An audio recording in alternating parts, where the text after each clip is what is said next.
From Indiana's news leader, Eyewitness News at noon continues. Good afternoon. It's now 12:31. I'm Anne Marie Tiernan in for Scott Swan this noon. A sentencing hearing for Mark Leonard has wrapped up now in South Bend. It started around 10 o'clock this morning. He was convicted yesterday of 53 counts, including murder in the Richmond Hill explosion case.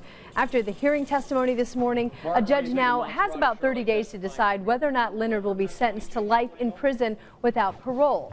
We expect he'll announce that decision next month. 2 people died in that blast. More than 100 homes were damaged or destroyed. The guilty verdict in the case is still sinking in for many of the victims. Matt McCutcheon talked to a man who lived next door to the home that exploded. Good afternoon. Well, we continue to follow the developments in South Bend for the Richmond Hill trial. So does Glenn Olvey, who lived right next door to where everything happened. Good afternoon to you. Good afternoon. Hearing the verdict on Tuesday, it's something that brought back a rush of memories and, as you mentioned, a rush of emotions as well.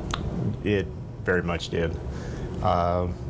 First, it was relief that we were finally getting some type of closure in this, and then the memories of what happened that night and the following nights after that. Everyone talks a lot about forgiveness in a case like this. Is that something that may come later, or is it something where you still have those intense feelings that haven't calmed 3 years later? Forgiveness is there. You can forgive, but you can't forget. And that's been what we've tried to do, is forgiveness, yes. Forget, we'll never forget this.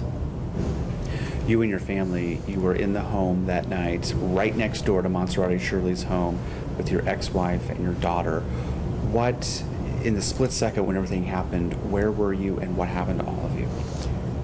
We were in the family room, which, if you look at any of the photos, is what's buried underneath of the charred wood.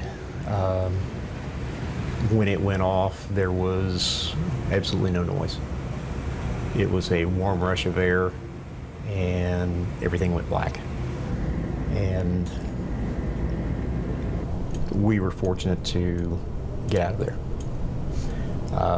A lot of the trained personnel that we talked to, they are trained to go to the first survivable house to start searching. They would not have walked into ours. So if it wasn't for the neighbors that came in and got us out, we probably wouldn't be here. And lastly, the verdict. When it came down Tuesday, you hear all 53 counts guilty. Is that the verdict that you expected, and does that bring you closure? It was what we'd hoped.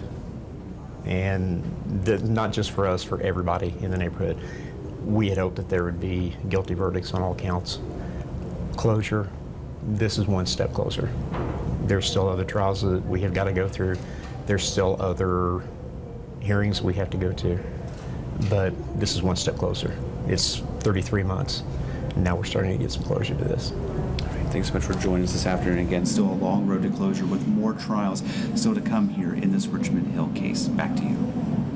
All right, thank you, Matt. Well, we have more reaction to that guilty verdict in the Mark Leonard trial from the victims, and we have it all put together for you at our website, WTHR.com.